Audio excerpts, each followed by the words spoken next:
PTC network ਦੇ ਦਰਸ਼ਕਾਂ ਦਾ ਇੱਕ ਵਾਰ ਫੇਰ ਸਵਾਗਤ ਹੈ ਜੀ। ਅਸੀਂ ਅੱਜ ਇੱਕ ਵਾਰ ਫੇਰ ਤੁਹਾਡੇ ਨਾਲ ਜੁੜੇ ਹਾਂ। ਸਿੰਘ ਲਾਅ ਐਸੋਸੀਏਟ ਤੋਂ ਰਾਣਾ ਸਿੰਘ ਤੇ ਰਾਜਾ ਸਿੰਘ ਦੋਨੇ ਅਟਾਰਨੀਜ਼ ਜਿਹੜੇ ਲੌਂਗ ਆਈਲੈਂਡ ਦੇ ਵਿੱਚ ਨਿਊਯਾਰਕ ਦੇ ਵਿੱਚ ਮੌਜੂਦ ਨੇ ਔਰ ਇਮੀਗ੍ਰੇਸ਼ਨ ਮਸਲਿਆਂ ਦੇ ਮਾਹਰ ਨੇ। ਉਹਨਾਂ ਦੇ ਨਾਲ ਇਸ ਗੱਲਬਾਤ ਨੂੰ ਡੀਟੇਲ ਦੇ ਵਿੱਚ ਲਿਜਾਣ ਦੇ ਵਾਸਤੇ ਕਿ ਤੁਸੀਂ ਗ੍ਰੀਨ ਕਾਰਡ ਕਿੱਦਾਂ ਹਾਸਲ ਕਰ ਸਕਦੇ ਹੋ ਅਮਰੀਕਾ ਦੇ ਵਿੱਚ ਸੈਟਲ ਹੋਣ ਦੇ ਲਈ।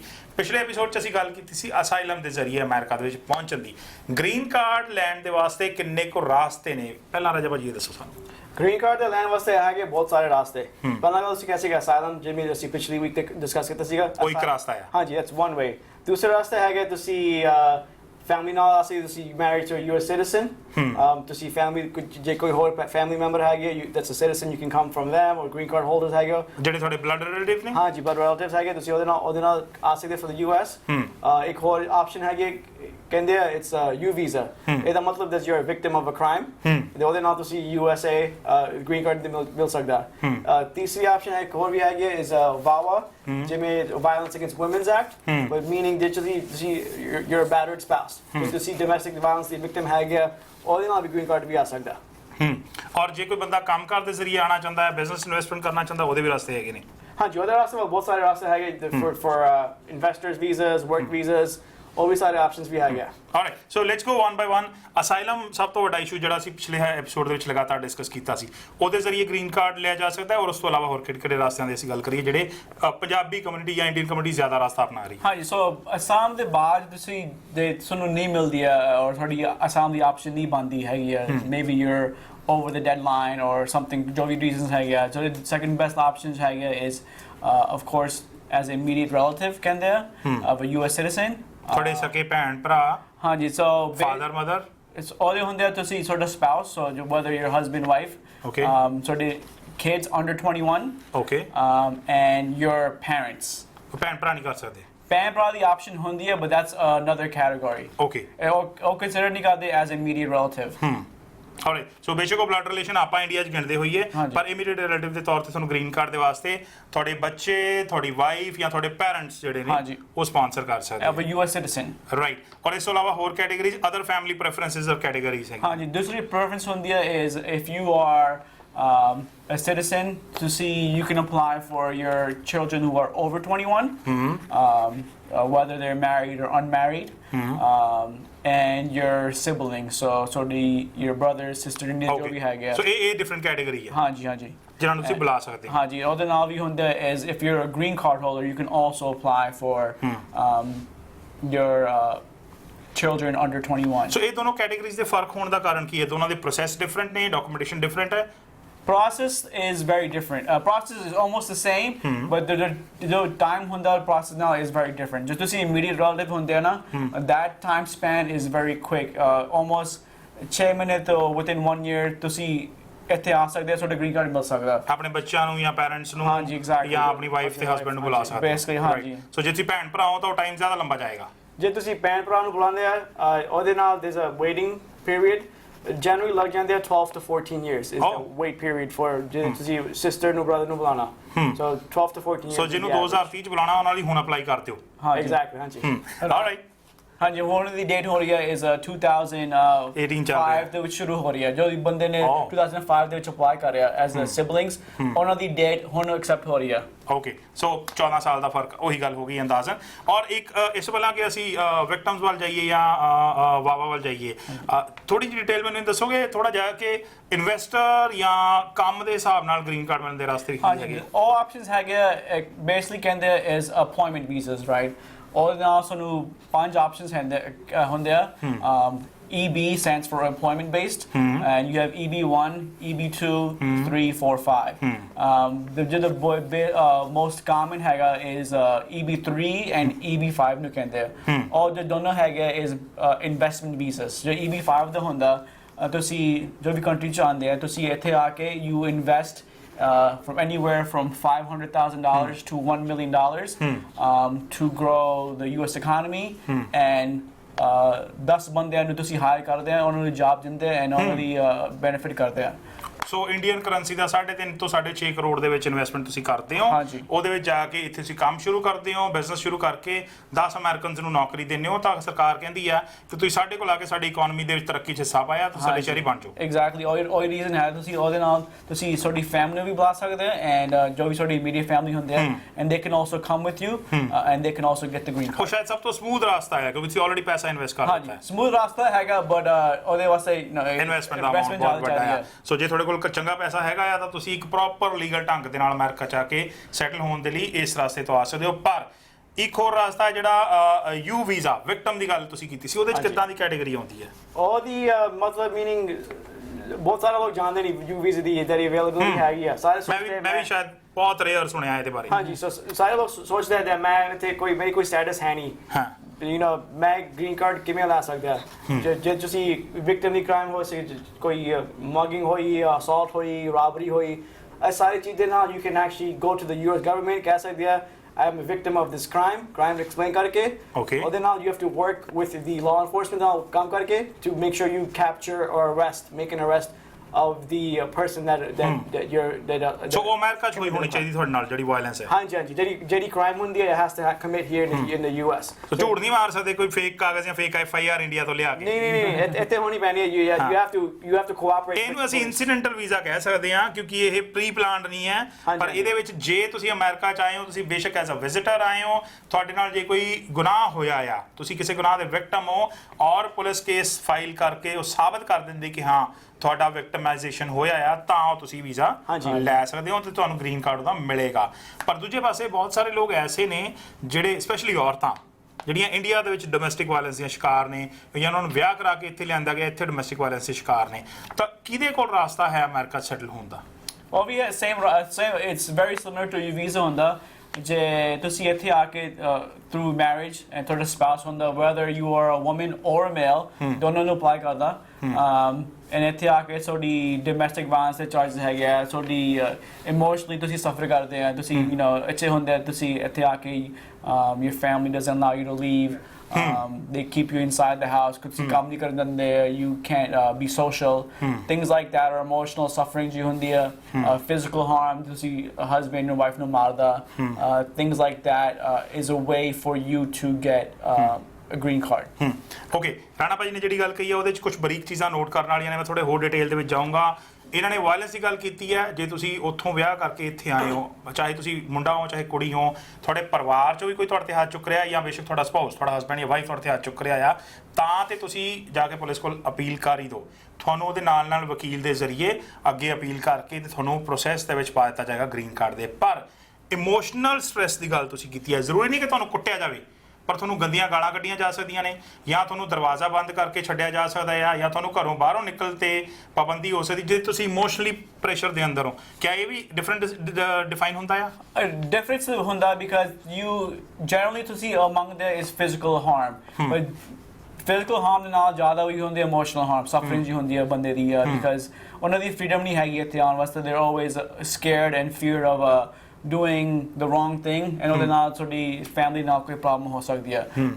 but another very important ਨਾਲ emotional harm ਦੇ ਨਾਲ physical harm ਦੇ ਨਾਲ ਹੈਗੀ ਹੈ is that ਜੇ ਤੁਸੀਂ ਵਾਵਾ ਦੇ apply ਕਰਦੇ, battered spouse ਤੇ apply ਕਰਦੇ, it's always single, so you don't have to worry about ਜੋ ਵੀ ਤੁਹਾਡਾ spouse ਹੈਗਾ or ਜੋ ਤੁਹਾਡੀ family ਹੈਗਾ, they don't get involved. Government does not contact them.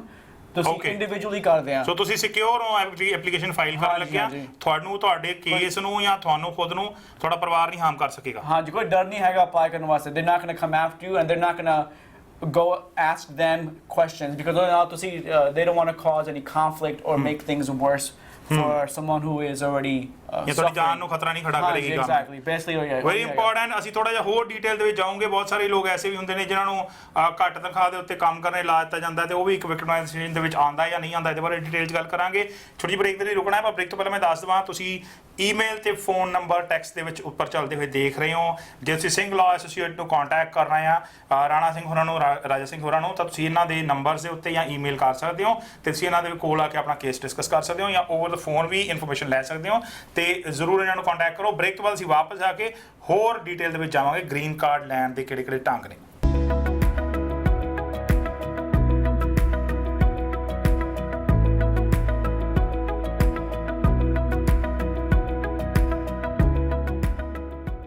Break ਤੋਂ ਬਾਅਦ ਗੱਲਬਾਤ ਦਾ ਸਿਲਸਿਲਾ ਫੇਰ ਜਾਰੀ ਹੈ। ਅਸੀਂ ਬ੍ਰੇਕ ਤੇ ਜਾਣ ਤੋਂ ਪਹਿਲਾਂ ਗੱਲ ਕਰ ਰਹੇ ਸੀ ਯੂ ਵੀਜ਼ਾ ਜਾਂ ਵਿਕਟਮਾਈਜੇਸ਼ਨ ਦੀ ਸਿਚੁਏਸ਼ਨ ਕਿੱਦਾਂ ਬਣਦੀ ਹੈ। ਇਹ ਗੱਲ ਤੇ ਅਸੀਂ ਕਰ ਲਈ ਕਿ ਡੋਮੈਸਟਿਕ ਵਾਇਲੈਂਸ ਵੀ ਇੱਕ ਹੋ ਸਕਦੀ ਹੈ, ਇੱਕ ਸਿਚੁਏਸ਼ਨ ਜਿਹਦੇ ਵਿੱਚ ਤੁਸੀਂ ਗ੍ਰੀਨ ਕਾਰਡ ਲਈ ਅਪਲਾਈ ਕਰੋ। ਮੈਨੂੰ ਰਾਣਾ ਭਾਜੀ ਇਹ ਦੱਸੋ ਕਿ ਬਹੁਤ ਸਾਰੇ ਐਸੇ ਕੇਸਿਸ ਨੇ ਜਿਨ੍ਹਾਂ ਦੇ ਵਿੱਚ ਬੰਦਾ ਇਲੀਗਲੀ ਆਇਆ ਸੀ ਇੱਥੇ, ਸ਼ਾਇਦ ਅਸਾਈਲਮ ਦੇ ਕੇਸ ਦੇ ਅੰਡਰ ਹੈਗਾ ਆ ਉਹ, ਜਾਂ ਕਈ ਐਸੇ ਨੇ ਜਿਨ੍ਹਾਂ ਨੇ ਅਸਾਈਲਮ ਵੀ ਨਹੀਂ ਅਪਲਾਈ ਕੀਤਾ, ਅਨਡਾਕੂਮੈਂਟਡ ਨੇ, ਸਟੋਰਾਂ 'ਚ ਕੰਮ ਕਰਦੇ ਨੇ, ਕੰਸਟਰਕਸ਼ਨ 'ਚ ਕੰਮ ਕਰਦੇ ਨੇ, ਕਿਸੇ ਹੋਰ ਥਾਂ ਤੇ ਕੰਮ ਕਰਦੇ ਨੇ, ਉਹਨਾਂ ਨੂੰ ਨਾ ਤੇ ਪੂਰੀ ਤਨਖਾਹ ਮਿਲਦੀ ਹੈ, ਕਿਉਂਕਿ ਕਈ ਵਾਰ ਐਸੇ ਐਕਸਪਲੋਇਟਰ ਮਾਲਕ ਹੁੰਦੇ ਨੇ ਜਿਹੜੇ ਬਲੈਕਮੇਲ ਕਰਦੇ ਨੇ ਇਮੋਸ਼ਨਲੀ ਵੀ ਕਿ ਤੇਰਾ ਤਾਂ ਹੀ ਕੇਸ ਪੁਲਿਸ ਨੂੰ ਦੱਸ ਦਾਂਗੇ ਜਾਂ ਆਈਸ ਨੂੰ ਦੱਸ ਦਾਂਗੇ। ਉਹ ਬੰਦਾ ਕੀ ਕਿਸੇ ਤਰ੍ਹਾਂ ਦੀ ਹੈਲਪ ਲੈ ਸਕਦਾ ਆ ਤੁਹਾਡੇ ਕੋਲੋਂ? ਹਾਂਜੀ, ਯੂ ਵੀਜ਼ਾ ਦੀ ਬੈਨੀਫਿਟ ਹੈਗੀ ਹੈ that it doesn't matter whether ਤੁਸੀਂ ਇੱਥੇ ਲੀਗਲੀ ਆਇਆ or undocumented ਆਇਆ, ਜੋ ਵੀ ਤੁਹਾਡੀ ਸਟੇਟਸ ਹੈਗੀ ਆ ਤੁਸੀਂ ਯੂ ਵੀਜ਼ਾ ਮੰਗ ਸਕਦੇ ਹੋ। as long as ਤੁਸੀਂ ਵਿਕਟਿਮ ਹੈਗੇ ਕ੍ਰਾਈਮ ਦੇ you can apply for you visa. ਤੁਹਾਡੀ ਸਟੇਟਸ ਦੀ ਕੋਈ ਰੈਲੇਵੈਂਸ ਨਹੀਂ ਹੈਗੀ ਇਹਦੇ ਉੱਪਰ। ਸੈਕੰਡ ਥਿੰਗ ਤੁਸੀਂ ਤੁਹਾਨੂੰ ਕਿਹਾ ਸੀਗਾ is whether ਤੁਸੀਂ for example ਗੈਸ ਸਟੇਸ਼ਨ ਤੇ ਕੰਮ ਕਰਦੇ ਤਾਂ ਘੱਟ ਤਨਖਾਹ ਮਿਲਦੀ ਹੈ, ਔਰ ਤੁਸੀਂ illegally ਤੁਸੀਂ ਕਿਸੇ ਕੰਮ ਕਰਦੇ ਆ। for example recently 7-Eleven ਤੇ ਹੋਇਆ, so a lot of ਸਾਡੇ Indian ਹੈਗੇ undocumented, they're working at 7-Elevens, very low wages, and ਜੋ ਉਹਨਾਂ ਦਾ employer ਹੈਗਾ ਉਹਨੂੰ ਤਨਖੀਆਂ ਮਾਰਦਾ and threats ਦੇ ਰਿਹਾ, ਤੁਸੀਂ ਨਹੀਂ ਕੰਮ ਕਰਦੇ ਮੈਂ ਤੁਹਾਨੂੰ government ਨੂੰ ਦੱਸ ਦੂੰਗਾ, ਮੈਂ ਤੁਹਾਨੂੰ ICE ਤੋਂ ਦੱਸ ਦੂੰਗਾ, ਤੁਹਾਨੂੰ ਇੰਡੀਆ ਭੇਜ ਦਾਂਗੇ। even with that ਜੇ ਕਹਿੰਦੇ you know blue collar crimes or financial crimes, you can still apply for U visa. U visa now doesn't have to be physically harmed by a person. Another option is ਜੇ ਤੁਸੀਂ employment like 7-Eleven ਤੁਸੀਂ ਕੰਮ ਕਰਦੇ ਆ and you are illegally working and ਜੋ ਤੁਹਾਡਾ employer ਹੈਗਾ ਤੁਹਾਨੂੰ threats ਦੇ ਰਿਹਾ, ਤੁਸੀਂ ਆਹ ਕੰਮ ਨਹੀਂ ਕਰਦੇ ਮੈਂ ਤੁਹਾਨੂੰ government ਨੂੰ ਦੱਸ ਦੂੰਗਾ and they're going to deport you to India। ਸਿਰਫ ਘੱਟ ਤਨਖਾਹ ਕਰਾਉਣ ਨਹੀਂ ਹੈ, ਪਰ ਜੇ ਤੁਹਾਨੂੰ ਬਲੈਕਮੇਲ ਕੀਤਾ ਜਾਂਦਾ ਹੈ ਉਹ ਤੁਹਾਡੇ ਕੋਲ ਸਬੂਤ ਹੈ, ਰਾਈਟ? ਸੋ ਇਹ ਨਾ ਸੋਚੋ ਕਿ ਅੱਜ ਮੈਂ ਘੱਟ ਤਨਖਾਹ ਤੇ ਕੰਮ ਕਰ ਰਿਹਾ ਚਲੋ ਗ੍ਰੀਨ ਕਾਰਡ ਮਿਲ ਜੂਗਾ, ਦੈਟਸ ਨਾਟ ਪੋਸੀਬਲ। ਇੱਕ ਸਿਚੁਏਸ਼ਨ ਇੰਜਰੀ ਦੀ ਹੁੰਦੀ ਹੈ ਤੇ ਇੱਕ ਸਿਚੁਏਸ਼ਨ ਤੁਸੀਂ ਰੋਬਰੀਜ਼ ਦੀ ਕੀਤੀ ਹੈ। ਮੰਨ ਲਓ ਗੈਸ ਸਟੇਸ਼ਨ ਤੇ ਕੰਮ ਕਰ ਰਹੇ ਹੋ, ਉਹਦੀ ਰੋਬਰੀ ਹੋਈ ਆ, ਉਹਦੇ ਵਿੱਚ ਕੋਈ ਸੱਟ ਵੱਜੀ ਹੈ ਤਾਂ ਉਹ ਬੰਦਾ ਅਪਲਾਈ ਕਰ ਸਕਦਾ। ਦੂਜੇ ਪਾਸੇ ਕੰਸਟਰਕਸ਼ਨ ਬਿਜ਼ਨਸ 'ਚ ਹੈਗੇ ਉਹ ਕੰਮ ਕਰਦੇ ਆ, ਸੱਟ ਵੱਜੀ ਹੈ, ਉਹਦੇ 'ਚ ਕੋਈ ਬੰਦਾ ਅਪਲਾਈ ਕਰ ਸਕਦਾ? ਜੇ ਤੁਸੀਂ ਗੈਸ ਸਟੇਸ਼ਨ 'ਤੇ ਕੰਮ ਕਰਦੇ ਆ ਤੇ ਇੰਜਰੀ ਹੋਈ ਆ ਫਰਮ ਕੋਈ ਕ੍ਰਾਈਮ ਦੇ ਨਾਲ, ਸ਼ਾਇਦ ਤੁਸੀਂ ਕਹਿ ਸਕਦੇ ਰਾਬਰੀ ਹੁੰਦੀ ਹੈ ਗੈਸ ਸਟੇਸ਼ਨ ਦੇ ਵਿੱਚ, ਤੇ ਤੁਸੀਂ ਰਾਬਰੀ ਦੇ ਸਟੋਰ 'ਚ ਹੋ, ਹਾਂਜੀ ਸਟੋਰ ਤੇ ਕਿਤੇ ਵੀ ਕੰਮ ਤੇ ਹੈਗੇ, ਤੁਸੀਂ ਕਿਸੇ ਨੇ ਕੋਈ ਰਾਬਰੀ ਕੀਤੀ ਆ, ਕਿਸੇ ਨੂੰ ਮਾਰਿਆ ਸਟੋਰ ਦੇ ਵਿੱਚ, ਤੁਸੀਂ ਆਪਦੂ ਮਾਰਿਆ, ਉਹਦੇ ਨਾਲ ਤੁਸੀਂ ਅਪਲਾਈ ਕਰ ਸਕਦੇ for you visa. that's the purpose of the U visa। ਤੁਸੀਂ ਕਿਸ ਕ੍ਰਾਈਮ ਦੇ ਵਿਕਟਿਮ ਹੈਗੇ that allows you to become a green card holder। ਜੇ ਤੁਸੀਂ ਕੰਸਟਰਕਸ਼ਨ ਸਾਈਟ ਤੇ ਕੰਮ ਕਰ ਰਹੇ ਆ ਤੇ ਆਪਦਾ ਐਕਸੀਡੈਂਟ ਹੋ ਗਿਆ, ਉਹਦੇ ਨਾਲ ਨਹੀਂ ਕਰ ਸਕਦੇ, ਇਸ ਐਕਸੀਡੈਂਟ ਉਹੀ ਹੁੰਦੇ ਆ accident. to be eligible for U visa you have to be a victim, किसी crime ਦੇ victim ਹੋਣੇ ਪੈਣੇ ਆ, it cannot be accidental। so ਕਿਸੇ ਦੇ ਕਹਿਣੇ ਜਾ ਕੇ ਲੱਤ ਬਾਂਹ ਨਾ ਤੜਾ ਲਿਓ, ਉਹਦੇ ਨਾਲ ਕਿਸੇ ਨੂੰ ਗ੍ਰੀਨ ਕਾਰਡ ਨਹੀਂ ਮਿਲਣਾ। Let's B very careful. ਕੋਈ ਵੀ ਡੈਲੀਬਰੇਟ ਸਿਚੁਏਸ਼ਨ ਜਿੱਥੇ ਹੋਣ ਦੇ ਚਾਂਸ ਹੈਗੇ ਆ ਉਹਦੇ ਵਿੱਚ ਤੁਸੀਂ ਅਪਲਾਈ ਨਹੀਂ ਕਰ ਸਕੋਗੇ। ਚਾਹੇ ਐਕਸੀਡੈਂਟ ਦੇ ਕੇਸ ਦੇ ਵਿੱਚ ਤੁਹਾਨੂੰ ਵੇਜ ਬੋਰਡ ਜਿਹੜਾ ਆ ਉਹ ਤਨਖਾਹ ਦੇਣ ਦਾ ਇੰਤਜ਼ਾਮ ਕਰ ਸਕਦਾ ਹੈ ਜਿੰਨੀ ਦੇਰ ਤੁਸੀਂ ਕੰਮ ਨਹੀਂ ਕਰ ਰਹੇ। ਨਿਊਯਾਰਕ ਵਰਗੇ ਕਈ ਸਟੇਟ ਹੈਗੇ ਨੇ ਜਿਹੜੇ ਤੁਹਾਨੂੰ ਇਲੀਗਲ ਹੋਣ ਦੇ ਬਾਵਜੂਦ ਵੀ ਉਹ ਮਦਦ ਦਿੰਦੇ ਨੇ, ਉਹਨਾਂ ਦੀ ਤੁਸੀਂ ਵੱਖਰੀ ਮਦਦ ਵੀ ਕਰ ਸਕਦੇ ਹੋ ਐਜ਼ ਅ ਲਾਇਰ। ਪਰ ਗ੍ਰੀਨ ਕਾਰਡ ਲੈਣ ਦੇ ਵਾਸਤੇ ਐਕਸੀਡੈਂਟ ਜਾਂ ਕ੍ਰਾਈਮ ਆਪਸ 'ਚ ਡਿਫਰੈਂਟ ਨੇ, ਔਰ ਕ੍ਰਾਈਮ ਦੀ ਸਿਚੁਏਸ਼ਨ ਦੇ ਵਿੱਚ ਹੀ ਤੁਹਾਡੀ ਮਦਦ ਹੋ ਸਕਦੀ ਹੈ। ਇੱਕ ਚੀਜ਼ ਇਹ ਹੈ ਕਿ ਕਈ ਲੋਕ ਕੇਅਰਲੈਸ ਹੋ ਜਾਂਦੇ ਨੇ ਜਾਂ ਧਿਆਨ ਨਹੀਂ ਰਹਿੰਦਾ ਤੇ ਗ੍ਰੀਨ ਕਾਰਡ ਦੀ ਮਿਆਦ ਮੁੱਕ ਗਈ ਹੈ, ਉਸ ਬਾਅਦ ਲੱਗਦਾ ਹੈ ਕਿ ਹੁਣ ਖਤਮ ਹੋ ਗਿਆ, ਹੁਣ ਵਾਪਸ ਜਾਣਾ ਪਊਗਾ। ਕਿਆ ਇਹ ਸਿਚੁਏਸ਼ਨ ਹੈ? ਹੁੰਦੀ ਹੈ ਜੋ ਜਨਰਲ ਤੁਹਾਨੂੰ ਗ੍ਰੀਨ ਕਾਰਡ ਮਿਲਦਾ 10 ਸਾਲ ਦੇ ਮਿਲਦਾ, ਤੁਹਾਨੂੰ ਐਕਚੁਅਲੀ ਤੁਹਾਡੇ ਪਹਿਲਾ ਇੱਕ ਸਾਲ ਦੇ ਵਿੱਚ ਤੁਹਾਨੂੰ ਤੁਹਾਡੇ ਪਾਸਪੋਰਟ ਦੇ ਵਿੱਚ ਸਟੈਂਪ ਆਉਂਦੇ ਆ ਐਂਡ ਵਿਦਿਨ ਅ ਈਅਰ ਤੁਹਾਨੂੰ physical card ਮਿਲਦਾ, right? so ਉਹ ਕਾਰਡ ਜੋ ਵੀ ਹੈਗਾ ਤੁਹਾਨੂੰ 10 ਸਾਲ ਦਾ ਸਟੇਟਸ ਦਿੰਦਾ। so after 10 years you have to reapply or for a new green card। but all the meaning ਹੈਗੀ ਹੈ ਤੁਸੀਂ ਤੁਹਾਡੀ ਜੋ ਵੀ current status ਹੈਗੀ ਹੈ that doesn't change, you're still permanent resident, but ਤੁਹਾਡਾ ਕਾਰਡ ਜੋ ਫਿਜ਼ੀਕਲ ਕਾਰਡ ਹੈਗਾ that expired। ਤਾਂ ਉਹਦੇ 'ਚ ਫਿਰ ਸਾਰਾ ਡਾਕੂਮੈਂਟ ਪ੍ਰੋਸੈਸ ਨਵੇਂ ਸਿਰੇ ਹੁੰਦਾ ਜਾਂ ਕੱਲਾ ਕਾਰਡ ਰਿਨਿਊਅਲ ਹੁੰਦਾ ਆ? ਕੱਲਾ ਕਾਰਡ ਰਿਨਿਊਅਲ ਨਹੀਂ ਹੁੰਦਾ। so it's the same process, very simple form ਜੋ ਹੈਗਾ, you submit the form which ਹੁਣ ਤੁਸੀਂ ਆਨਲਾਈਨ ਕਰ ਸਕਦੇ ਆ USCIS ਦਾ। ਐਸਾ ਕੁਝ ਨਹੀਂ ਹੈ ਕਿ ਇੱਕ ਨਵਾਂ ਕੇਸ ਤੁਹਾਨੂੰ ਖੜਾ ਕਰਨਾ ਪੈਣਾ? ਨਹੀਂ, ਤੇ ਬੈਸਟ ਤੁਸੀਂ ਰੀਨਿਊ ਕਾਰਡ ਜੋ ਵੀ ਹੈਗਾ ਤੁਸੀਂ ਕਾਰਡ ਰਿਨਿਊ ਕਰ ਰਹੇ ਆ, because technically as a permanent resident you have to carry your green card with you at all times। ਤੁਸੀਂ ਤੁਹਾਡਾ ਕਾਰਡ ਨਹੀਂ ਹੈਗਾ ਤੁਸੀਂ and you get stopped or ਤੁਸੀਂ ਤੁਸੀਂ government ਦਾ ਕੰਮ ਤੁਸੀਂ ਨਵੀਂ job ਆ ਗਈ ਤੁਹਾਡੇ ਕੋਲੇ, you have to show proof that you can legally work here. So document ਪੂਰੇ ਕਰਨੇ ਜ਼ਰੂਰੀ ਨੇ। ਜੇ ਉਹ ਤੁਹਾਡਾ ਮਿਆਦ ਮੁੱਕ ਗਈ ਤਾਂ ਉਹਨੂੰ ਰੀਨਿਊ ਜ਼ਰੂਰ ਕਰਾ ਲਓ। ਇਹ ਨਾ ਸੋਚੋ ਕਿ ਤੁਹਾਡਾ ਸਟੇਟਸ ਸੇਮ ਹੈ ਤਾਂ ਉਹਨੂੰ ਰੀਨਿਊ ਨਾ ਕਰਾਓ। ਦੂਜੇ ਪਾਸੇ ਇਹ ਵੀ ਨਾ ਸੋਚੋ ਕਿ ਜੋ ਮੁੱਕ ਗਿਆ ਤਾਂ ਤੁਹਾਨੂੰ ਇੰਡੀਆ ਵਾਪਸ ਜਾਣਾ ਪਊਗਾ। ਇੰਪੋਰਟੈਂਟ। ਔਰ ਦੂਸਰੀ ਗੱਲ ਜਿਹੜੀ ਮੈਂ ਜਾਣਨਾ ਚਾਹੁੰਦਾ ਆ, ਗ੍ਰੀਨ ਕਾਰਡ ਦੀ ਐਪਲੀਕੇਸ਼ਨ ਦਾ ਜਿਹੜਾ ਪ੍ਰੋਸੈਸ ਹੈ ਉਸ ਦੇ ਦੌਰਾਨ ਕੀ ਬੰਦਾ ਜੇ ਇੰਡੀਆ ਜਾਣਾ ਚਾਹੁੰਦਾ ਆ ਤਾਂ ਉਹਨੂੰ ਧਿਆਨ ਰੱਖਣਾ ਚਾਹੀਦਾ ਜਾਣ ਲੱਗਿਆ? ਕੋਈ number of days the issue ਉਹਦੇ 'ਚ ਹੈਗਾ ਧਿਆਨ ਰੱਖਣ ਨੂੰ? Yeah, 100%, because the goal jo hai green card now is to become a citizen, right? So citizen the goal hai to become a citizen. So the residency requirements hai and with the residency requirements you cannot be outside of the United States for more than 6 months for a certain amount of time. And also the green card now for example see country de 2 saal te zyada jande back home to India or somewhere else. They consider you abandoning your residency here. Or not sort of green card, jo bhi sort of status hai ye te revoke karte hain. So you lose whatever status you have because you left without permission for an extended period of time. Okay, so ਤੁਸੀਂ ਜਾ ਸਕਦੇ ਹੋ ਪਰ permission ਲੈਣੀ ਜ਼ਰੂਰੀ ਹੈ, number 1। ਤੇ number 2 ਇਹ ਕਿ ਅਸੀਂ ਇਹ ਵੀ ਧਿਆਨ ਰੱਖੀਏ ਕਿ ਅਸੀਂ ਉੱਥੇ ਬਹਿ ਕੇ ਸਾਰਾ ਬਿਜ਼ਨਸ ਨਹੀਂ ਕਰਦੇ ਰਹਿ ਸਕਦੇ ਤੇ ਇੱਥੇ ਵਾਪਸ ਆ ਕੇ ਤੁਹਾਨੂੰ ਜਦੋਂ ਗ੍ਰੀਨ ਕਾਰਡ ਮਿਲਿਆ ਉਦੋਂ ਆ ਕੇ ਆਰਾਮ ਨਾਲ ਸੈਟਲ ਹੋ ਜਾਓ। So we have to be very careful about it. ਪਰ ਜੇ ਇਦਾਂ ਹੈ ਜਿੱਦਾਂ ਅਸੀਂ ਪਹਿਲਾਂ ਗੱਲ ਕੀਤੀ ਸੀ ਗ੍ਰੀਨ ਕਾਰਡ ਰਿਨਿਊਅਲ ਦੇ ਵਾਸਤੇ 10 ਸਾਲਾਂ ਬਾਅਦ ਤੁਸੀਂ ਐਪਲੀਕੇਸ਼ਨ ਪਾਣੀ ਹੈ, ਉਸ ਦੌਰਾਨ ਕਈਆਂ ਦੀ ਬਿਮਾਰੀ ਦਾ ਇਸ਼ੂ ਹੁੰਦਾ ਹੈ, ਪੈਰੈਂਟਸ ਦਾ ਕੇਅਰ ਕਰਨੀ ਹੈ, ਵਿਆਹ ਜਾਂ ਕੋਈ ਇਹੋ ਜਿਹਾ ਸੀਨ ਆ ਗਿਆ, ਉਸ ਵੇਲੇ ਜਾਣਾ ਕਿੰਨਾ ਔਖਾ ਹੈ? It's not that hard. It's sort of green card, for example, expire ਹੁੰਦਾ ਤੁਸੀਂ technically ਤੁਸੀਂ ਜਾ ਨਹੀਂ ਸਕਦੇ, but you can always ask USCIS government ਸਾਡੀ ਹੈਗੀ ਹੈ for specific or emergency extension. ਤੁਸੀਂ ਉਹਨਾਂ ਦੇ ਆਫਿਸ ਕਰਕੇ info passport ਵੀ ਬਣਾ ਸਕਦੇ ਕਹਿੰਦੇ ਆ ਔਰ local USCIS office ਜਾ ਕੇ ਉੱਥੇ ਉਹਨੂੰ ਦੱਸਦਾ ਮੇਰੀ emergency ਹੈਗੀ ਆ and I need to travel, ਉੱਥੇ ਤੁਹਾਨੂੰ stamp ਉੱਥੇ ਪਾ ਤੁਹਾਡੇ passport 'ਚ ਨਵਾਂ stamp ਵੀ ਪਾ ਦਾਂਗੇ 1 ਸਾਲ ਦੇ ਵਾਸਤੇ। So you can go to India comfortably without having any problems. Okay, ਹੁਣ ਇੱਕ ਗੱਲ ਆਖਰ ਦੇ ਵਿੱਚ ਮੈਂ ਜ਼ਰੂਰ ਜਾਣਨਾ ਚਾਹਨਾ, ਫੈਮਿਲੀ ਨੂੰ ਬੁਲਾਉਣ ਦੇ ਕਈ ਢੰਗ ਹੈਗੇ ਨੇ, ਜਿਹੜੀ ਲਿਸਟ ਆ ਬਹੁਤ ਸਾਰੀਆਂ ਗਿਣਤੀਆਂ ਗਿਣਾਉਂਦੀ ਹੈ, ਕਿੰਨੇ ਕੁ ਅਲੱਗ-ਅਲੱਗ ਰਸਤੇ ਹੈਗੇ ਨੇ ਉਹਦੇ 'ਚ? ਉਹਦੇ ਵਿੱਚ basically ਹੈਗੇ ਆ एक immediate family ਦੇ ਕਰਦੇ ਆ as a immediate relative is one category. ਦੂਸਰੀ category ਹੁੰਦੀ ਹੈ is so immediate relative the citizen ਹੋਣਾ ਜ਼ਰੂਰੀ ਹੈ ਜਾਂ green card ਵਾਲਾ ਵੀ ਬੁਲਾ ਸਕਦਾ ਹੈ? immediate relative ਵਾਸਤੇ ਤੁਹਾਨੂੰ citizen ਹੋਣਾ ਬਹੁਤ ਜ਼ਰੂਰੀ ਹੈ। It only applies, immediate relative only applies to US citizens. ਉਹਦੇ ਬਾਅਦ ਜੋ ਹੁੰਦੀ ਹੈ is preference categories ਕਹਿੰਦੇ ਆ, which is ਤੁਹਾਡੀ family ਜੋ ਵੀ ਹੈਗੀ ਆ, so ਜੇ ਤੁਸੀਂ green card holder ਹੈਗੇ ਆ for your kids as a green card, your spouse as a green card, and so this is citizen haga for your siblings, brother, sister, jo bhi haga as a to come to the United States on a green card, and your children over 21 that are also in India. Okay, so ਆਖਰ ਦੇ ਵਿੱਚ ਮੈਂ ਜ਼ਰੂਰ ਜਾਣਨਾ ਚਾਹੁੰਦਾ ਕਿ ਤੁਹਾਨੂੰ contact ਕਰਨ ਵਾਲਿਆਂ ਦੀ ਗਿਣਤੀ ਕਾਫੀ ਹੋਏਗੀ। ਅਗਰ ਉਹ ਤੁਹਾਨੂੰ ਕੰਟੈਕਟ ਕਰਦੇ ਨੇ ਤਾਂ ਕੀ ਉਹਨਾਂ ਨੂੰ ਕੋਈ ਪਹਿਲਾਂ ਆਪਣੇ ਕੋਲ ਡਾਕੂਮੈਂਟ ਤਿਆਰ ਕਰਨੇ ਚਾਹੀਦੇ ਆ ਜਾਂ ਕੁਝ ਆਪਣੀ ਇਨਫੋਰਮੇਸ਼ਨ ਤਿਆਰ ਕਰਨੀ ਚਾਹੀਦੀ ਤੁਹਾਨੂੰ ਫੋਨ ਕਰਨ ਤੁਹਾਡੇ ਤੋਂ ਜਾਣਕਾਰੀ ਹਾਸਲ ਕਰਨ ਲੱਗਿਆ? ਹਾਂਜੀ, ਬੇਸਿਕਲੀ ਅਸੀਂ ਮੰਗਦੇ ਤੁਸੀਂ ਸਾਡੀ ਫ੍ਰੀ ਕੰਸਲਟੇਸ਼ਨ ਅਸੀਂ ਕਰਦੇ ਆ on phone and in person. Office ਦੇ ਵਿੱਚ ਹੀ ਕਰਦੇ ਆ and it's always best to important free consultation. ਹਾਂਜੀ, it's always best to have some general information. It's hard to see to know sort of situation the sort of case ਦੇ ਬਾਰੇ ਕੀ ਕੁਛ ਹੈਗਾ unless ਤੁਸੀਂ ਤੁਹਾਨੂੰ ਦੱਸਦੇ ਨਹੀਂ, ਤੁਸੀਂ ਦੱਸ and we only know if you come to ਕਿ ਸੱਚ ਨਹੀਂ ਬੋਲਦੇ। ਹਾਂਜੀ, ਸੱਚ ਨਹੀਂ ਬੋਲਦੇ। so ਜੋ ਵੀ ਤੁਹਾਡੀ ਸਟੋਰੀ ਹੈਗਾ, ਜੋ ਵੀ ਡਾਕੂਮੈਂਟਸ ਹੈਗੇ is not as important as ਤੁਹਾਡੀ ਸਿਚੁਏਸ਼ਨ ਕਿਹੜੀ ਹੈਗੀ ਹੈ। alright, ਔਰ ਇੱਕ ਚੀਜ਼ ਜਿਹੜੀ ਬਾਰ-ਬਾਰ ਆਪਣੇ ਡਿਸਕਸ਼ਨਸ ਦੇ ਵਿੱਚ ਦੋਨੋਂ ਐਪੀਸੋਡ ਦੇ ਵਿੱਚ ਆਈ ਹੈ, ਸੱਚ ਬੋਲਣਾ ਤੇ ਇਮਾਨਦਾਰੀ ਵਿਖਾਉਣੀ ਆਪਣੇ ਲਾਇਰ ਨੂੰ ਤੇ ਆਪਣੀ ਕੰਟਰੀ ਨੂੰ, ਜਿਹੜੀ ਕੰਟਰੀ ਤੁਸੀਂ ਆ ਰਹੇ ਹੋ, ਇਹਦੇ ਬਾਰੇ ਮੈਂ ਜ਼ਰੂਰ ਤੁਹਾਡੇ ਜ਼ਰੀਏ ਮੈਸੇਜ ਦੋਨਾਂ ਜ਼ਰੀਏ ਜਾਣਨਾ ਚਾਹੁੰਦਾ। ਪਹਿਲਾਂ ਤੁਸੀਂ ਦੱਸੋ ਤੁਸੀਂ ਇਹਦੇ ਬਾਰੇ ਆਪਣੇ ਤਜਰਬੇ ਚੋਂ ਕੀ ਦੇਖਦੇ ਹੋ, ਕਿੰਨਾ ਲੋਕਾਂ ਨੇ ਨੁਕਸਾਨ ਝੱਲਿਆ ਜੋ ਤੁਹਾਨੂੰ ਲੱਗਦਾ ਹੈ ਕਿ ਕੋਈ ਵੀ ਚੀਜ਼ ਮਿਸਿੰਗ ਰਹੀ ਹੈ ਇਨਫੋਰਮੇਸ਼ਨ 'ਚ? ਜੇ ਕੁਝ ਚੀਜ਼ ਮਿਸਿੰਗ ਹੋ ਰਹੀ ਹੈ ਆਬਵੀਅਸਲੀ ਅਸੀਂ ਡਾਕੂਮੈਂਟ ਸਾਰਾ ਕੁਝ ਦੇਖ ਕੇ ਮੇਨਲੀ ਜਿਹੜੀ ਉਹ 3-4 ਚੀਜ਼ਾਂ ਹੈਗੀਆਂ that the people look for, obviously ਇੱਕ ਹੁੰਦੀ ਹੈ ਜਿਹੜੀ ਤੁਸੀਂ taxes file ਕਰਦੇ ਆ that shows that you're a model citizen. ਦੂਸਰੀ ਗੱਲ ਤੁਸੀਂ ਆਪਦੀ ਕੋਈ criminal record ਨਹੀਂ ਹੈਗੀ, you're showing to the government that you're a responsible person, ਤੁਸੀਂ crimes ਨਹੀਂ commit ਕਰਦੇ. ਤੀਸਰੀ ਗੱਲ if you're working, you're regularly working, you're active in the community, ਸਾਰੇ ਕੁਝ ਮੈਟਰ ਕਰਦੇ।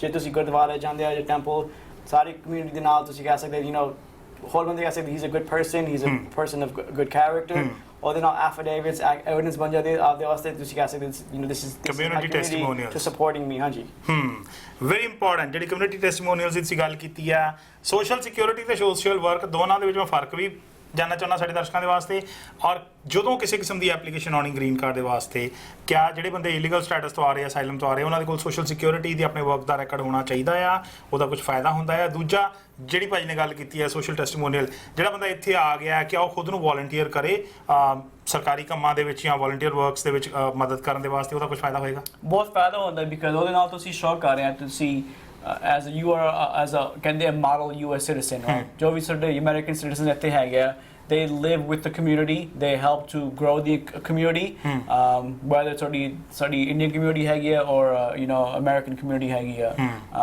and you're intermingled within the community ਤੁਸੀਂ community ਨੂੰ help ਕਰਦੇ ਆ you're part of the community ਤੁਸੀਂ secluded ਨਹੀਂ ਹੈਗੇ ਆ you participate and then you help and basically you're being a good citizen ਸਮਾਜ ਦੇ ਵਿੱਚ ਰਹਿ ਕੇ ਆਪਣੀਆਂ ਜੜ੍ਹਾਂ ਬਣਾਉਣ ਦੀ ਕੋਸ਼ਿਸ਼ ਦੇ ਵਿੱਚ ਤੁਹਾਨੂੰ ਇਮਾਨਦਾਰੀ ਨਾਲ ਮਿਹਨਤ ਕਰਨੀ ਜ਼ਰੂਰੀ ਹੈ ਜੇ ਤੁਸੀਂ ਉਹ ਕਰਦੇ ਹੋ ਤਾਂ ਉਹਨੂੰ USCISP ਦੀ ਧਿਆਨ ਦਿੰਦਾ ਆ ਤੁਹਾਡੇ ਕੇਸ ਦੇ ਵਿੱਚ ਵੀ ਉਹ ਮਦਦ ਕਰਦੀ ਹੈ ਪਰ ਸਿਰਫ ਕੇਸ ਖਾਤਰ ਨਹੀਂ ਜੇ ਤੁਸੀਂ ਇਮਾਨਦਾਰੀ ਨਾਲ ਕਮਿਊਨਿਟੀ ਦੇ ਵਿੱਚ ਇਨਵੋਲਵ ਹੋ ਰਹੇ ਹੋ ਬਹੁਤ ਇੰਪੋਰਟੈਂਟ ਜਾਣਕਾਰੀ ਇੱਕ ਵਾਰ ਫੇਰ ਰਾਜਾ ਸਿੰਘ ਤੇ ਰਾਣਾ ਸਿੰਘ ਹੋਰਾਂ ਨੇ ਸਾਡੇ ਨਾਲ ਸਾਂਝੀ ਕੀਤੀ ਹੈ once again thank you so much ਅਸੀਂ ਅਗਲੇ ਐਪੀਸੋਡ ਦੇ ਵਿੱਚ ਚੱਲਦੇ ਹਾਂ ਬਹੁਤ ਸਾਰੇ ਹੋਰ ਇਸ਼ੂਜ਼ ਨੇ ਸਿਟੀਜ਼ਨਸ਼ਿਪ ਦੇ ਇਸ਼ੂਜ਼ ਵੀ ਹੈਗੇ ਆ ਔਰ ਇੱਕ ਹੋਰ ਐਕਸਪਰਟਿਜ਼ ਜਿਹੜਾ ਇਹਨਾਂ ਦਾ ਹੈਗਾ ਉਹ ਪਰਸਨਲ ਇੰਜਰੀ ਦੇ ਵਿੱਚ ਹੈਗਾ ਆ ਉਸ ਕੇਸ ਦੇ ਵਿੱਚ ਤੁਹਾਡੀ ਮਦਦ ਕਿੱਦਾਂ ਹੋ ਸਕਦੀ ਹੈ ਅਮਰੀਕਾ 'ਚ ਰਹਿੰਦੇ ਆ ਅਸੀਂ ਉਹਦੇ ਬਾਰੇ ਗੱਲਬਾਤ ਕਰਾਂਗੇ ਆਉਂਦੇ ਐਪੀਸੋਡਸ ਦੇ ਵਿੱਚ ਚਰਚਾਵਾਂ ਜਾਰੀ ਰਹਿਣਗੀਆਂ ਮੈਂ ਫੇਰ ਚੇਤਾ ਕਰਾ ਦਾਂ PDC ਨਿਊਜ਼ ਤੇ ਸਿੰਘ ਲਾਅ ਐਸੋਸੀਏਟ ਦੇ ਨਾਲ ਤੁਸੀਂ ਆਪਣੀ ਜ਼ਿੰਦਗੀ ਦੇ ਨਾਲ ਅਮਰੀਕਾ ਜੁੜਦੇ ਕਾਨੂੰਨੀ ਦਾਅ ਪੇਚਾਂ ਕਾਨੂੰਨੀ ਮਸਲਿਆਂ ਬੇਸ਼ੱਕ ਉਹ ਸਿਟੀਜ਼ਨਸ਼ਿਪ ਹੈ ਜਾਂ ਇੱਥੇ ਆ ਕੇ ਵਸਣ ਤੋਂ ਬਾਅਦ ਦੇ ਮਸਲੇ ਨੇ ਉਹਨਾਂ ਬਾਰੇ ਵੱਖ-ਵੱਖ ਸਲਾਹਾਂ ਲੈ ਸਕਦੇ ਹੋ ਈਮੇਲ ਦੇ ਜ਼ਰੀਏ ਫੋਨ ਦੇ ਜ਼ਰੀਏ ਵੀ ਜਾਣਕਾਰੀ ਹਾਸਲ ਕਰ ਸਕਦੇ ਹੋ ਇਸ ਐਪੀਸੋਡ ਦੇ ਵਿੱਚ ਵੀ ਆਪਣੇ ਸਵਾਲ ਭੇਜ ਸਕਦੇ ਹੋ ਤੁਹਾਨੂੰ ਜਾਣਕਾਰੀ ਸਾਰੀ ਲਗਾਤਾਰ ਉੱਪਰ ਪਹੁੰਚ ਰਹੀ ਹੈ ਫਿਲਹਾਲ ਇਜਾਜ਼ਤ ਦਿਓ ਧੰਨਵਾਦ